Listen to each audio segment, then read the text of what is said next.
Hello students, welcome to my YouTube channel. আজকে আমরা আলোচনা করব নবম শ্রেণীর কষে দেখে 18-27 দাগের অঙ্কগুলো নিয়ে। ঠিক আছে, অর্থাৎ সংক্ষিপ্ত উত্তরভিত্তিক যে প্রশ্নগুলো আছে সেগুলো নিয়ে। একের প্রশ্নটাতে কি বলছে দেখো না, একটি বৃত্তাকার ক্ষেত্রে ব্যাসার্ধের দৈর্ঘ্য 10% বৃদ্ধি করলে বৃত্তাকার ক্ষেত্রের ক্ষেত্রফল শতকরা কত বৃদ্ধি পায় হিসাব করে লিখি। দেখো, একটা বৃত্তাকার ক্ষেত্রে ব্যাসার্ধের দৈর্ঘ্য 10% বৃদ্ধি করলে বৃত্তাকার ক্ষেত্রে ক্ষেত্রফল শতকরা কত বৃদ্ধি পায় হিসাব করি। ঠিক আছে, ক্ষেত্রফল কত বৃদ্ধি পাবে, ব্যাসার্ধ 10% যদি বৃদ্ধি পায়। এখানে লিখব ধরি বৃত্তাকার ক্ষেত্রটির ব্যাসার্ধ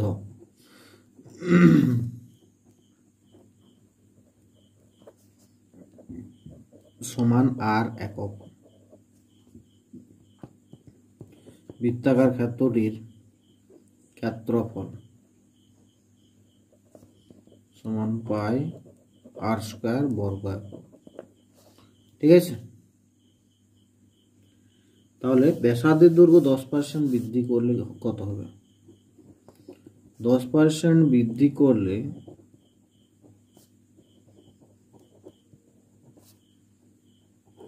ব্যাসার্ধ হবে কত হবে? R plus r into 10/100। ঠিক আছে, সমান r plus r by 10 equal to, এটা হবে 10 আর প্লাস আর বাই 10 সমান হচ্ছে 11 আর বাই 10 একক। অতএব ক্ষেত্রফল কত হবে? ক্ষেত্রফল হবে তোমার পাই ইন্টু 11 আর বাই 10 তার হোল স্কোয়ার সমান pi into 121 r square by 100 বর্গ একক। তাহলে ক্ষেত্রফল কত বৃদ্ধি পেল?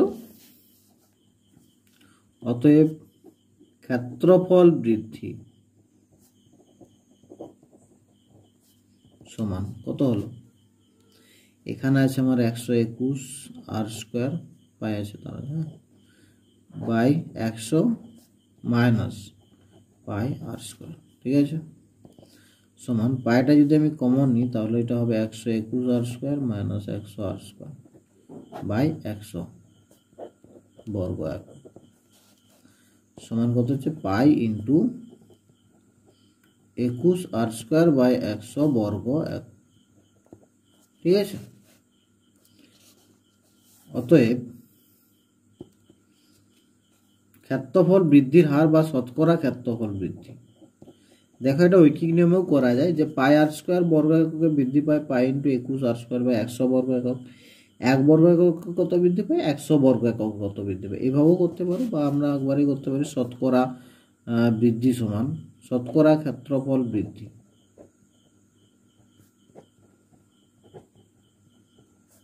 সমান, দেখো আমার বৃদ্ধি পেয়েছে pi into 21 r square by 100 by pi r square into 100। ঠিক আছে, মানে যেটা আমার বৃদ্ধি পেয়েছে সেটা বাই মূল আগে যেটা ছিল সেটা ইন্টু 100, এটা হচ্ছে শতকরা বৃদ্ধি সমান। এটা দেখো pi into 21 r square by 100 into 1 by pi r square গুণিত 100। ঠিক আছে, 100 কাটো, পাই আর স্কোয়ার কাটো সমান হচ্ছে 21 বর্গ একক। অর্থাৎ ক্ষেত্রফল বৃদ্ধি পাবে তোমার 21%। যদি ব্যাসার্ধ 10% বৃদ্ধি করা হয়, ক্ষেত্রফল বৃদ্ধি পাচ্ছে 21%। ঠিক আছে, দুইয়ের প্রশ্নটাতে কি বলছে দেখো না, একটি বৃত্তাকার ক্ষেত্রের পরিসীমা দেওয়া আছে পরিসীমা যদি 50% হ্রাস করা হয় তাহলে বৃত্তাকার ক্ষেত্রের ক্ষেত্রফল শতকরা কত হ্রাস পাবে। পরিসীমা যদি 50% হ্রাস করা হয় তাহলে ক্ষেত্রফল শতকরা কত হ্রাস পাবে।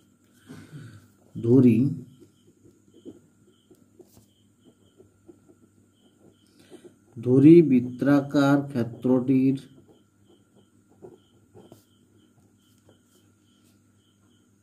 ব্যাসার্ধ সমান আর একক। ঠিক আছে, তাহলে লিখব ধরি বৃত্তাকার ক্ষেত্রটির ব্যাসার্ধ সমান আর একক। অতএব বৃত্তাকার ক্ষেত্রটির পরিসীমা সমান 2πr একক। ঠিক আছে, তাহলে বৃত্তাকার ক্ষেত্রটির ক্ষেত্রফল সমান কত হবে, πr² বর্গ একক। এরপর পরিসীমা 50% হ্রাস করা হবে। ঠিক আছে, লিখো পরিসীমা 50% হ্রাস করলে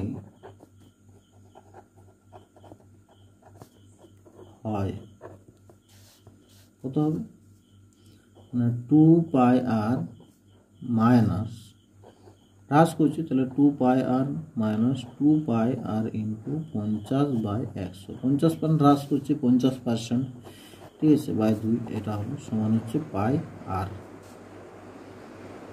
একক। ঠিক আছে, তাহলে দেখো এটা যদি পরিসীমা হয় তার মানে এর ব্যাসার্ধটা কত হবে, অতএব 2π, এটাকে আমি ব্যাসার্ধ ধরে নিচ্ছি r1 সমানই πr, বা r1 সমান πr বাই 2π, পাই বাই কাটবে। ঠিক আছে, বা r1 সমান হচ্ছে r/2, এটা আমি বলে দিলাম। কারণ দেখো এখানে আবার পরিসীমা যদি পরিসীমা পরিধি, তাহলে πr যদি হয় তাহলে আমি এখানে ধরে নিচ্ছি পরিবর্তিত ব্যাসার্ধ r1 যদি হয়, তাহলে 2πr1 সমান πr, বা r1 সমান πr/2π। ঠিক আছে, মানে পাই কাটলে r/2 হচ্ছে। ঠিক আছে, অতএব পরিবর্তিত ক্ষেত্রফল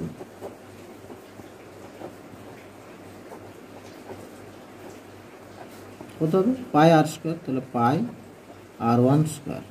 ঠিক আছে, সমান হচ্ছে r1 এর মান কত, r/2 তার হোল স্কয়ার, সমান কত হচ্ছে πr²/4 বর্গ একক। এখানে আমরা লিখবো যে r1টা আমি লিখলাম, এখানে লিখবো পরিবর্তিত ব্যাসার্ধ। ঠিক আছে, কারণ হ্রাস করার পরে যে ব্যাসার্ধটা হলো সেটা এখানে লিখবো পরিবর্তিত ব্যাসার্ধ সমান r1। তাহলে এটা ক্ষেত্রফল হলো, তাহলে ক্ষেত্রফল হ্রাস হলো, তাই না? অতএব ক্ষেত্রফল হ্রাস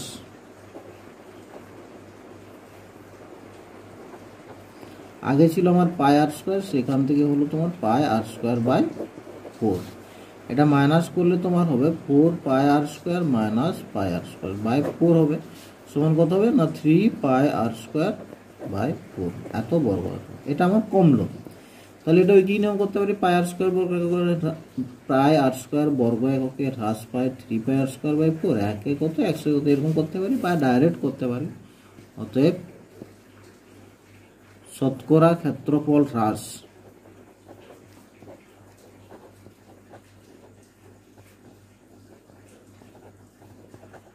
সমান আমার যে হ্রাস পেয়েছে কত, 3πr²/4 বাই কত ছিল πr² ইন্টু 100। ঠিক আছে, সমান হবে তোমার 3πr²/4 into 1/πr² into 100, πr² কাটো। ঠিক আছে, 4 25 100 সমান 3 25 75 বর্গ একক, অর্থাৎ 75% আমার ক্ষেত্রফল হ্রাস পাবে যদি পরিসীমাকে 50% হ্রাস করা হয়। এখানে 3 প্রশ্নটা কি বলেছে দেখো না, একটি বৃত্তাকার ক্ষেত্রের ব্যাসার্ধের দৈর্ঘ্য r মিটার, অন্য একটি বৃত্তাকার ক্ষেত্রের ব্যাসার্ধের দৈর্ঘ্য কত হলে তার ক্ষেত্রফল প্রথম বৃত্তের ক্ষেত্রফলের x গুণ হবে। ঠিক আছে, তাহলে এখানে আমি ধরে নেব যে বৃত্তাকার ক্ষেত্রটির ব্যাসার্ধ একটা দেওয়া আছে r মিটার, তাহলে বৃত্তাকার ক্ষেত্রটির ক্ষেত্রফল হবে πr² বর্গ মিটার। তাহলে ধরে নিচ্ছি অপর বৃত্তটির বা অপর বৃত্তাকার ক্ষেত্রটির ব্যাসার্ধ ক্যাপিটাল R মিটার, তাহলে ক্ষেত্রফল হবে πR² বর্গ মিটার। ঠিক আছে, শর্তানুসারে হবে πR² সমানই হবে πr² ইন্টু x, বা capital R² equal to R² into x।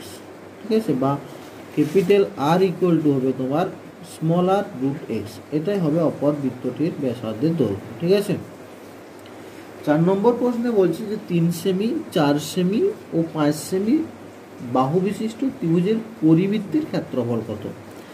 দেখো এখানে যদি আমি 3 4 5টা এরকম করি, 3 স্কোয়ার প্লাস 4 স্কোয়ার সমান প্লাস 16 সমান 25 সমান 5 স্কোয়ার হচ্ছে, অর্থাৎ লম্ব স্কোয়ার প্লাস ভূমি স্কোয়ার সমান অতিভুজ স্কোয়ার হচ্ছে। তার মানে এটা একটা সমকোণী ত্রিভুজ হচ্ছে, তাই না? তাহলে এরকম যদি আমি একটা সমকোণী ত্রিভুজ আঁকি, এখানে ডিটা যদি এখানে ডি বিন্দু নিই, তাহলে এসি এর যদি মধ্যবিন্দু হয়, তার মানে এখানে তোমার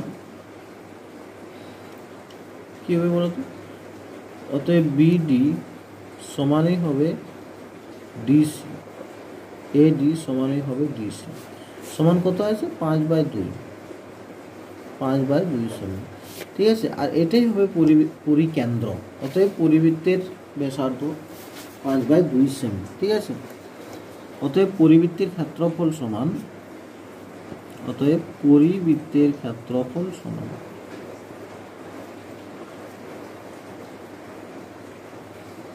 কি হবে? পরিবৃত্তের ক্ষেত্রফল সমান পাই আর স্কোয়ার, পাই ইন্টু আর মানে হচ্ছে এখানে 5/2 তার হোল স্কোয়ার, ঠিক আছে, সমান 22/7 ইন্টু 5/2 ইন্টু 5/2, ঠিক আছে, এত বর্গ সেমি। এটা কাটো, 11 দুগুণে 22, ঠিক আছে, 5 5 25 গুণিত 11 কত হবে? বা এইভাবে করতে পারো, 5 11 55 কে 5 দিয়ে গুণ করো, 5 5 25 5, 5 5 25 26 27, 275/14 বর্গ সেমি, ঠিক আছে। এটাকে ভাগ করে দাও 14 দিয়ে, তাহলে পেয়ে যাবো আমি 275, 14 দুগুণে 28, 1 খাও, 14 একে 14, 4 + 7 3, 1 করলে 2 1 5, ঠিক আছে, 84 14 98, 9 খাওয়া 9, 9 হলে হবে তোমার 4 9 36 6 হাতে 3 9 9 3 12, 126 হলো, 6 করলে 15 9, ঠিক আছে, সমান হচ্ছে তোমার 19.9/14 বর্গ সেমি। এইটা হবে তোমার পরিবৃত্তের ক্ষেত্রফল, ঠিক আছে। 5 প্রশ্নটা কি বলছে দেখো না, সমবেদ বিশিষ্ট একটি টিনের পাত থেকে 3টি বৃত্তাকার চাকতি কেটে নেওয়া হলো। বৃত্তাকার চাকতি 3টির ব্যাসের দৈর্ঘ্যের অনুপাত হবে 3:5:7 হলে তাদের ওজনের অনুপাত কত? অ্যাকচুয়ালি তাদের ওজনের অনুপাত মানে তাদের ক্ষেত্রফলটা বের করলে হবে, ঠিক আছে, তাদের ক্ষেত্রফলের অনুপাত বের করলে হবে। তাহলে এখানে ব্যাস দেওয়া আছে, ব্যাসের অনুপাত দেওয়া আছে, ব্যাসের অনুপাত, ঠিক আছে। তাহলে ব্যাসার্ধ মানে কত হবে? 2 হবে, ঠিক আছে। আমি ধরে নিচ্ছি দড়ি বৃত্তাকার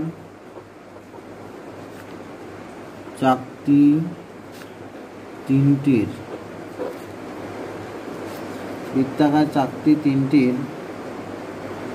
প্রত্যেকটির চাকতি 3টির ব্যাস যথাক্রমে 3R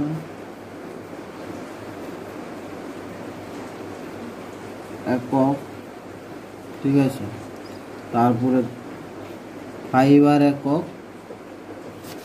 এবং 7R একক, যেহেতু তাদের 3:5:7 অনুপাতগুলো দেওয়া আছে।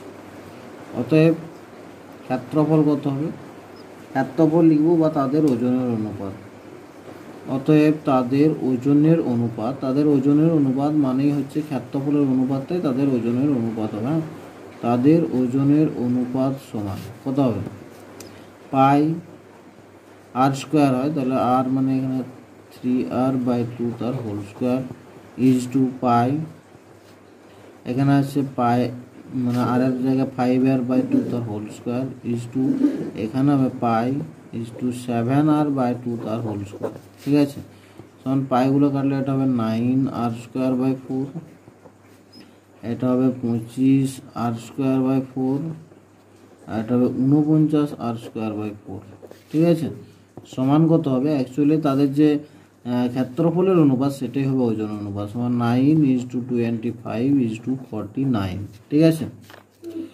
তাই এ পর্যন্ত থাক, পরের দিন আমরা স্থানাঙ্ক জ্যামিতি, ঠিক আছে, অর্থাৎ পরের অধ্যায় 19 নম্বর অধ্যায় নিয়ে আলোচনা করব। আর এই পার্টের সমস্ত অঙ্কগুলো তোমরা প্লে লিস্টে পেয়ে যাবে, ডিসক্রিপশন বক্সে লিঙ্ক দেওয়া থাকবে। যদি চ্যানেলটি ভালো লেগে থাকে অবশ্যই সাবস্ক্রাইব করো এবং পাশে থাকা বেল আইকনটি প্রেস করে রাখো, যাতে যখনই নতুন ভিডিও আপলোড করব তার নোটিফিকেশন ফোনে পেয়ে যেতে পারো। ঠিক আছে।